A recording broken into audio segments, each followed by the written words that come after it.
मेरे मोबाइल पर सुबह 9:17 पर एक एसएमएस आया। प्रिया गाहक, आपकी 45 लाख की फिक्स्ड डिपॉजिट समय से पहले बंद कर दी गई है। राशि आपके लिंक खाते में ट्रांसफ़र कर दी गई है। मैसेज पढ़ते ही मेरे हाथ कांपने लगे, क्योंकि वो एफडी मेरी ज़िंदगी की सबसे बड़ी जमा पूंजी थी, जिसे मैंने पिछले 10 साल की नौकरी में बोनस और हर महीने की बचत से बनाया था। उसे मैं अपनी बेटी की पढ़ाई और अपने बुढ़ापे की सुरक्षा मानती थी। लेकिन सबसे बड़ी बात, मैंने वो एफडी तोड़ी नहीं थी। मेरा नाम नेहा अरोड़ा है। मैं जयपुर की एक प्राइवेट कंपनी में फाइनेंस मैनेजर हूँ।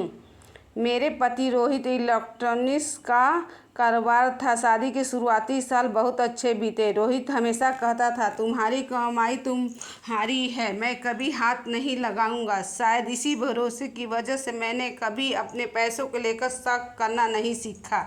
शादी के 7 साल बाद हमारी 5 साल की बेटी अन्वी हुई और मेरी पूरी दुनिया उसी के इर्द गिर्द घूमने लगी। लगभग 1 साल पहले मेरे पिता का निधन हुआ था। जाते जाते उन्होंने कहा था, बेटी, जितना हो सके बचत करना, पैसे मुश्किल समय में सबसे बड़ा सहारा बनता है। उनकी बात मैंने गांठ बांध ली थी। उसी दिन मैंने 45 लाख की एफडी को कभी हाथ ना लगाने का फैसला किया था। उस सुबह एसएमएस देखती मैं घबराकर बैंक पहुंची।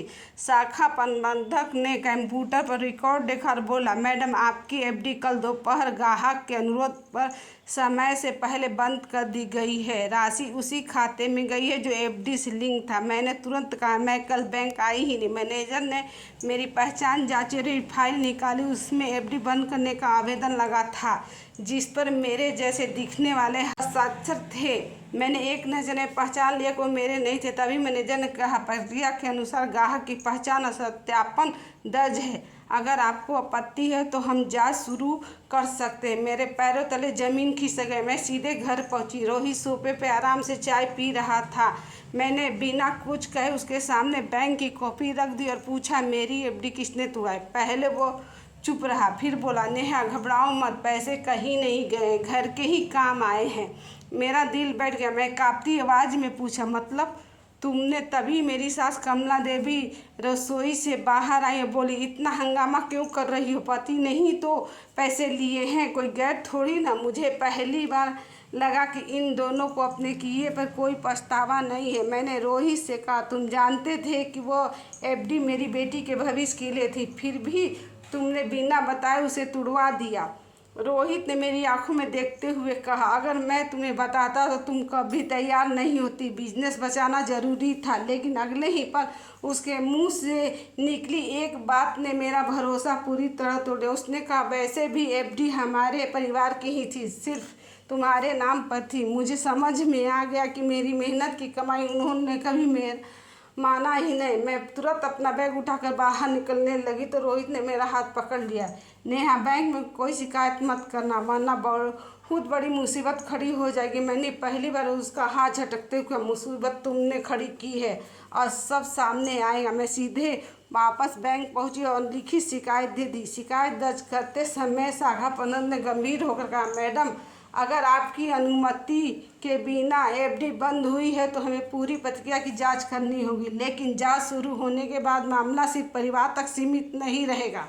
मैंने बिना एक पल सोचे कहा, मुझे सिर्फ अपना पैसा नहीं, सच चाहिए। मैनेजर ने शिकायत स्वीकार करी। सिस्टम कुछ रिकॉर्ड खोले। अचानक उनका चेहरा बदल गया। उन्हें स्क्रीन की तरफ देखते हुए धीमी आवाज़ में कहा, मैडम, यह एक ऐसी एंट्री दिखाई दे रही है जो नहीं होनी चाहिए। मैंने शाखा प्रबंधक की तरफ देखा। उन्होंने कंप्यूटर स्क्रीन मेरी ओर घुमाते हुए कहा, मैडम, सिस्टम के अनुसार आपकी एफडी बंद करने से पहले ओटीपी वेरिफिकेशन सफल दिखाई गया है। लेकिन उसी समय रिकॉर्ड में ये भी दर्ज है कि शाखा में एक मैनुअल रिक्वेस्ट फॉर्म जमा हुआ है।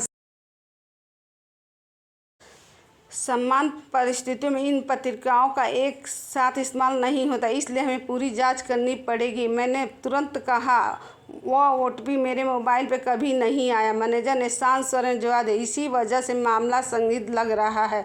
हमने शाखा के आंतरिक जांच शुरू कर दी है। उसी समय सीसीटीवी फुटेज निकालने का आदेश दिया। फुटेज में साफ दिखाई दे रहा था कि मेरी जगह कोई दूसरी महिला चेहरे पे मास्क और बड़ा चश्मा लगाकर बैंक आई थी। उसके साथ एक पुरुष भी था जिसने अधिकतर समय अपना चेहरा नीचे रखा हुआ था। मेरा दिल तेज़ी से धड़कने लगा। मैंने स्क्रीन को ध्यान से देखा। उस आदमी की कलाई में वही घड़ी थी जो मैंने पिछले साल रोहित को उसकी शादी की सालगिरह गिफ्ट की थी। अब मुझे किसी सबूत की ज़रूरत नहीं थी। मैं सीधे घर पहुंची। रोहित पहले से बेचैन बैठ था। मुझे देखते ही बोला, नेहा तुम बैंक गई थी? मैंने बिना कोई जवाब दिए अपना मोबाइल उसके सामने रखा जिसमें बैंक की शिकायत की रसीद थी। उनका चेहरा एकदम सफ़ेद पड़ गया। कमला देवी गुस्से में बोली, इतनी सी बात के लिए शिकायत कर दी? पति पत्नी के बीच पुलिस और बैंक लाओगी? मैंने पहली बार ऊंची आवाज़ में कहा, यह पति पत्नी का मामला नहीं है, ये मेरी मेहनत की कमाई और मेरे भरोसे की चोरी है। रोहित ने आखिर सच बोलना शुरू किया। उसने बताया कि उसका बिजनेस पिछले 1.5 साल से लगातार घाटे में चल रहा है। कई लोगों का पैसा देना था। उसने सोचा कि अगर कुछ महीनों के लिए मेरी एफडी का पैसा इस्तेमाल कर लेगा तो बाद में वापस जमा कर देगा और मुझे कभी पता भी नहीं चलेगा। लेकिन असली झटका अभी बाकी था। मैंने पूछा, 45 लाख कहाँ गए? रोहित चुप हो गया। तभी उसके मोबाइल पर लगातार कॉल आने लगे। मैंने फ़ोन उठाया। दूसरी तरफ से एक फाइनेंस कंपनी का कर्मचारी था जो बार बार बकाया किस्त की बात कर रहा था। फ़ोन कटते ही मुझे समझ में आ गया कि पैसा बिजनेस बचाने में नहीं लगे हैं। मैंने सख्ती से पूछा, सच बता। रोहित की आंखें झुक गई। उसने टूटी हुई आवाज़ में कहा, 20 लाख छोटे भाई रोहित का पुराना कर्ज चुकाने में चले गए। 10 लाख नई दुकान के एडवांस में, 8 लाख एसयूवी की डाउन पेमेंट में और बाकी पैसे पुराने उधार ब्याज में ख़त्म हो गए। मुझे ऐसा लगा जैसे किसी ने मेरे पैरों के नीचे ज़मीन खींच ली हो। मेरी बेटी के भविष्य के लिए जो पैसे मैंने 10 साल में जोड़ा था वो कुछ ही दिनों में दूसरों की ज़रूरतें दिखावे में खर्च कर दिया गया। कमला देवी फिर बोली, घर का ही तो काम था बहू, आखिर सब अपने ही हैं। मैंने उनकी तरफ देख कर कहा, अगर सब अपना था तो मेरी अनुमति लेने से डर क्यों लगे? पूरे कमरे में सन्नाटा छा गया। उसी समय बैंक से फिर कॉल आया। शाखा प्रबंधक ने कहा, मैडम जांच में एक और गंभीर बात सामने आई है। जिस कर्मचारी ने आपकी एफडी समय से पहले बंद की, उसने आपकी पहचान का मूल सत्यापन किए बिना प्रतिक्रिया पूरी कर दी है। मामला अब हमारे क्षेत्रीय कार्यालय की फ्रॉड इन्वेस्टिगेशन टीम को भेजा जा रहा है। कृपया कल सुबह अभी मूल दस्तावेज लेकर आइए।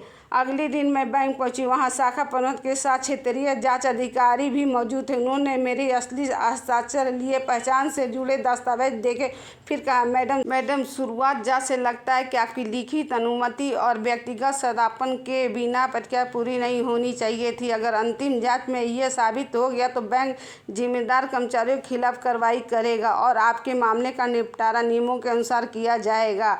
मैं वहां से निकलने ही वाली थी कि जांच अधिकारी ने मुझे रोककर एक लिफाफा दिया और कहा, आज यह सुबह हमारे पास गुमनाम तरीके से पहुंचा है। इसमें कुछ दस्तावेज और एक पेन ड्राइव है। हमें लगता है कि ये आपके मामले से जुड़ी है, लेकिन इससे पहले आप देख लीजिए। मैं कांपते हाथों से लिफाफा खोला। अंदर बैंक की फ़ोटोकॉपी, कुछ भुगतान रसीद और एक पेन ड्राइव थी। जैसे ही मैंने पहली रसीद देखी, सांस रुक गई, क्योंकि उस पर साफ लिखा था कि मेरी एफडी से निकले पैसे एक हिस्सा रोहित ने अपनी मां कमला देवी के नाम खरीदे गए नए फ्लैट की बुकिंग में भी लगाया था। उस पल मुझे समझ में आ गया कि यह सिर्फ एक मजबूरी नहीं थी, ये कई महीने से सोची समझी साजिश थी। अगली सुबह मैं पेन ड्राइव लेकर सीधे बैंक के क्षेत्रीय कार्यालय पहुंची। वहां पहले से 4 अधिकारी, शाखा प्रबंधक और बैंक के फ्रॉड इन्वेस्टिगेशन टीम मौजूद थी। मैंने बिना कुछ कहे पेन ड्राइव उनके हाथ में दे दी। जैसे ही वीडियो चला, पूरे कमरे में सन्नाटा छा गया। वीडियो बैंक के बाहर लगे एक निजी सीसीटीवी कैमरे का, जिसमें साफ दिखाई दे रहा कि जिस दिन मेरे 45 लाख की एफडी समय से पहले बंद हुई थी, उसी दिन रोहित अपनी मां कमला देवी के साथ बैंक आया था। कुछ देर बाद वही बैंक कर्मचारी उन्हें पीछे के गेट से अंदर ले गया। लगभग 40 मिनट बाद तीनों मुस्कुराते हुए बाहर निकले। इसके बाद वीडियो में बैंक के बाहर खड़ी हुई एसयूवी भी दिखाई दी, जिसकी बुकिंग की रसीद मुझे लिफाफे में मिली थी। जांच अधिकारी ने तो रिकॉर्ड सुरक्षित कर लिया। फिर उन्होंने बैंक के सिस्टम लॉग दस्तावेज और सीसीटीवी का मिलान किया। 2 दिन बाद दोबारा बुलाया गया। अधिकारी ने गंभीर आवाज़ में कहा, मैडम, जांच पूरी हो चुकी है। आपकी मौजूदगी के बिना एफडी बंद करना बैंक के नियमों के खिलाफ था। संबंधित कर्मचारी ने प्रतिज्ञा का उल्लंघन किया है और उसके खिलाफ अनुशासनात्मक कार्रवाई शुरू कर दी गई है। अब रही राशि की बात, बैंक नियमों के अनुसार धोखाधड़ी साबित होने पर आपकी शिकायत का निपटारा किया जाएगा और जिम्मेदार लोग के खिलाफ कानूनी कार्रवाई भी होगी। मैं बाहर निकल ही रही थी कि सामने रोहित खड़ा दिखाई दिया। उसकी आंखें लाल थी और चेहरा पूरी तरह से बुझ चुका था। वह मेरे सामने हाथ जोड़कर बोला, नेहा, मैंने बहुत बड़ी गलती कर दी। मुझे लगा था कि बिजनेस संभल जाएगा, पैसे वापस आ जाएगा और तुम्हें कभी पता भी नहीं चले। एक बार माफ़ कर दो। मैंने उसकी तरफ देखा और शांत आवाज़ में कहा, अगर तुम सिर्फ मुझसे मदद मांगते तो शायद मैं अपनी पूरी एफडी खुद तुम्हें दे देती, लेकिन तुमने मदद नहीं मांगी, तुमने मेरा भरोसा चुराया। इतने में कमला देवी भी वहाँ पहुँच गई। उन्होंने हमेशा की तरह बात को हल्का बनाने की कोशिश की। बहू, घर की बात बाहर ले जाकर क्या मिला? पैसा तो परिवार में ही लगा था। मैंने पहली बार उनकी आंखों में आंखें डालकर कहा, परिवार वह होता है जहाँ विश्वास लिया जाता है, छीना नहीं जाता। जिस पैसों को आप घर का पैसा कह रही हैं, उसे कमाने मेरी 10 साल की मेहनत लगी थी। एक बार भी मुझसे पूछ लेते तो शायद आज ये दिन नहीं देखना पड़ता। उसी समय जांच अधिकारी बाहर आए, बोले, श्री रोहित, आपको और संबंधित बैंक कर्मचारी को आगे की जांच में सहयोग करना होगा। आवश्यकता पड़ने पर कानूनी कार्रवाई भी की जाएगी। ये सुनते ही रोहित की आंखों में आंसू बहने लगे। कुछ महीनों बाद जांच पूरी हुई। बैंक के नियमों के अनुसार मामले का निपटारा किया गया। जिम्मेदार कर्मचारी पर कार्रवाई हुई और रोहित को भी अपने किए का कानूनी आर्थिक परिणाम भुगतना पड़ा। कमला देवी के नाम जिस फ्लैट की बुकिंग कराई गई थी वह भी रद्द करनी पड़ी, क्योंकि भुगतान विवादित राशि से जुड़ा हुआ था। दूसरी तरफ मैंने अपनी ज़िंदगी दोबारा शुरू की। मैंने अपनी बेटी अन्वी के नाम एक नया निवेश शुरू किया, लेकिन इस बार सभी दस्तावेज, नामांकन और सुरक्षा व्यवस्था खुद संभाली। कुछ महीने बाद रोहित मुझसे मिलने आया। उसने कहा, आज समझ में आया कि पैसा ख़त्म होने से आदमी नहीं टूटता, लेकिन भरोसा टूट जाए तो रिश्ता कभी पहले जैसा नहीं बनता। मैंने मुस्कुराकर सिर्फ इतना कहा, 45 लाख मैं फिर से कमा सकती हूँ, लेकिन जिस दिन तुमने बिना बताए मेरी एफडी तुड़वाई थी, उस दिन तुमने मेरी मेहनत नहीं, मेरा विश्वास तोड़ा था। और कुछ चीज़ें ऐसी होती हैं जो वापस मिल भी जाए फिर भी पहले जैसी नहीं होती।